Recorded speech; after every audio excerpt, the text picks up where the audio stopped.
Mendoza y a continuación les voy a explicar la fisiología intestinal. El intestino tiene las funciones de motilidad, secreción, digestión y absorción. Además que mide más de 6 metros en adultos y 200 centímetros en neonatos. El intestino delgado consta con 3 partes: el duodeno, quien es el que recibe el quimo, y además quien cuenta con la secreción biliar y secreción pancreática. La secreción biliar nos va a aportar sales biliares, colesterol, bilirrubina, triglicéridos, calcio, bicarbonato y agua. Y la secreción pancreática, tripsinógeno, proteasas, lipasa, amilasa, secreción acuosa, bicarbonato y agua. Los dos cuentan con bicarbonato y agua, ya que reciben el quimo muy ácido que proviene desde el estómago. Esto con el fin de regularlo y evitar que se dañe la mucosa del intestino delgado.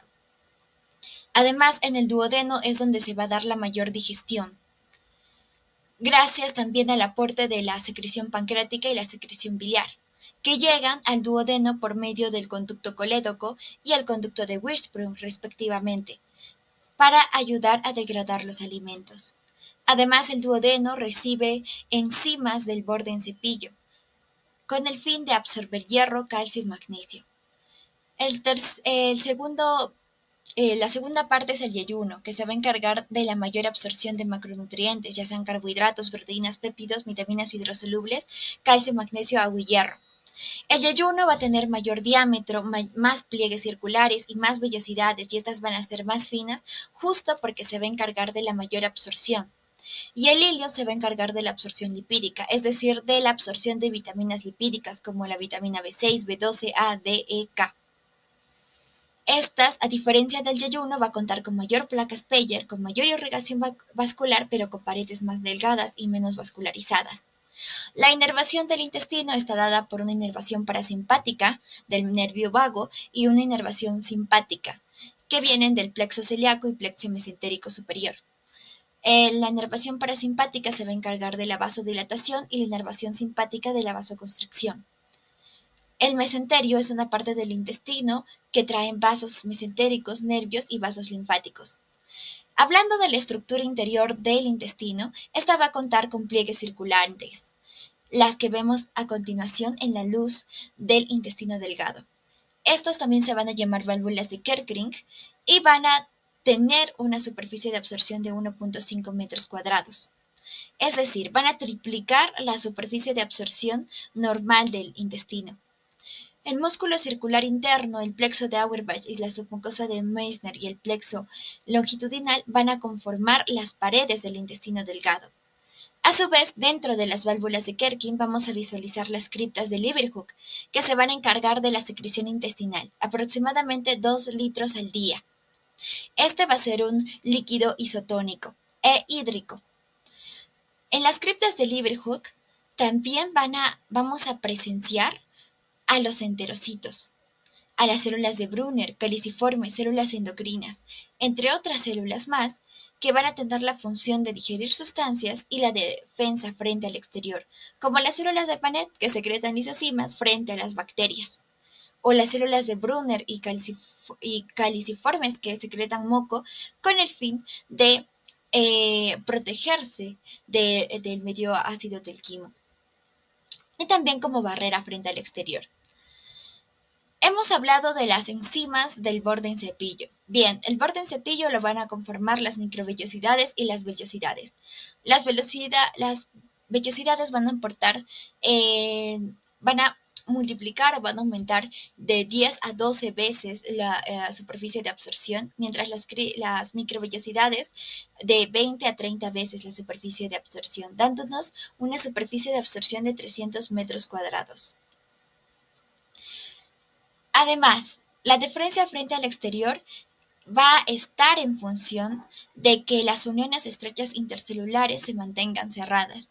De lo contrario, si están abiertas, aumenta la permeabilidad intestinal y entran sustancias extrañas en el cuerpo que podrían causar enfermedades autoinmunes, infecciones, inflamaciones y hasta cáncer. El músculo de Brooke es el músculo motor de las vellosidades, y el conducto lacteal o cualífero central están ubicadas en la vellosidad intestinal y lo podemos ver a continuación. Estos van a ser importantes en la función de los kilomicrones, que lo vamos a ver a continuación. Respecto a la motilidad del intestino, esta se va a encargar de mezcla de los alimentos, segmentación y propulsión. En la propulsión recordemos la ley del intestino, es decir, que los alimentos van a ir en un solo sentido y los restos alimenticios de esta manera pueden eliminarse. Además va a constar de los reflejos del sistema nervioso entérico, que van a ser sustancias que facilitan el peristaltismo y la distensión. Aquí también vamos a ver la ley de Stokes, que nos da que cuando la pared intestinal se inflama, esta puede inhibirse sola. Por ejemplo, en los pacientes ileoparalíticos, su serosa se mantiene inflamada. Es por eso que la capa muscular se paraliza, causando que los pacientes ileoparalíticos sean pacientes también con peritonitis. Los reflejos simpáticos, vamos a hablar de los reflejos gastrocólico. La primera señal es la presencia de comida en el estómago, y la respuesta va a ser que el colon empuja hacia abajo la comida que se encuentre para abrir el paso para que abra paso a la nueva comida. Gracias a la primera señal y a la respuesta, esto explica por qué nosotros después de comer tenemos ganas de ir al baño. No es que vamos a eliminar la comida de ese mismo instante, sino la comida que ya es antigua, justamente por el reflejo gastrocólico. Y en el control hormonal tenemos destacados las hormonas como la gastrina, secretina y la SSK. La absorción de proteínas. En el enterocito, más que nada en el ayuno, porque ahí se da la mayor cantidad de secreción, los aminoácidos, azúcar monosacáridos, nucleósidos en la base y lípidos van a transportarse hacia el capilar sanguíneo, excepto los lípidos, porque cuando pasan a través de la membrana y cuando se denominan kilomicrones, estos van a ser absorbidos justamente por el canal linfático o por el canal lacteal de la microvellosidad que hemos visto anteriormente. La secreción biliar y la secreción pancreática, a su vez, va a participar en la absorción de proteínas, como las enzimas del borde en cepillo. Enzimas como la peptidasa, que rompe enlaces peptídicos y hace que sea capaz de transformar el tripsinógeno, que es parte de la secreción pancreática, en tripsina, al igual que el quimotripsinógeno en quimiotripsina. También la lactasa, que descompone la lactosa. Y en este caso, en una gastroenteritis, al duodeno inflamarse, se eliminan las enzimas del borde en cepillo. Entonces ya no vamos a tener lactasa. La lactasa se va a encargar de descomponer a la lactosa. Si no hay lactasa, no se descompone la lactosa y por ese momento somos intolerantes a la lactosa. Temporalmente. Hablando del sistema nervioso entérico, estos se organizan en las paredes del tubo por el plexo submucoso de Meissner y por el plexo mientérico de Auerbach, las cuales tienen una función de motilidad y secreción respectivamente.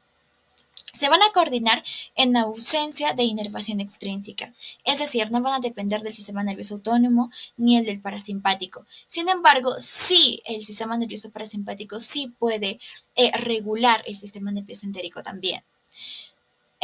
Todo comienza con las células intersticiales de Cajal, que están distribuidas en las capas del intestino delgado. Estos tienen una sinapsis tipo Hub junctions, que provocan la despolarización de la musculatura, produciendo de esta manera la contracción. Las motoneuronas entéricas y las células intersticiales de Cajal van a transmitir el impulso que excita a estas células. De esta manera generan corrientes electrotónicas, garantizando una contracción de tipo de ondas lentas. Esta de ondas lentas garantiza el peristaltismo, el tono de la musculatura del intestino, y de esta manera no se va a despolarizar. Pero cuando ya hablamos de un control nervioso del tracto intestinal, hablamos del sistema nervioso parasimpático, simpático y entérico, donde el parasimpático estimula y el simpático inhibe estas contracciones, mientras que el sistema nervioso entérico aumenta la secreción y la liberación de neuronas. A continuación vamos a ver cómo las fibras nerviosas parasimpáticas provenientes del nervio vago descargan el potencial en las neuronas entéricas y de esta manera excitan a las motoneuronas entéricas, descargando su potencial a su vez en las células intersticiales de Cajal, que van a actuar como un marcapasos, provocando una sinapsis química, despolarizando las células del músculo liso y ya no generando un tono, más bien una contracción peristáltica mucho más fuerte de lo normal. A su vez, las fibras parasimpáticas pueden intervenir en el reflejo del vómito. ¿Cómo así? Porque el impulso nervioso interviene en el reflejo del vómito cuando éste estimula el bulbo raquídeo. Entonces, este reflejo pasa por la vía espinotalámica y las fibras aferentes transmiten impulsos dolorosos, causando esta respuesta del cuerpo. Muchas gracias.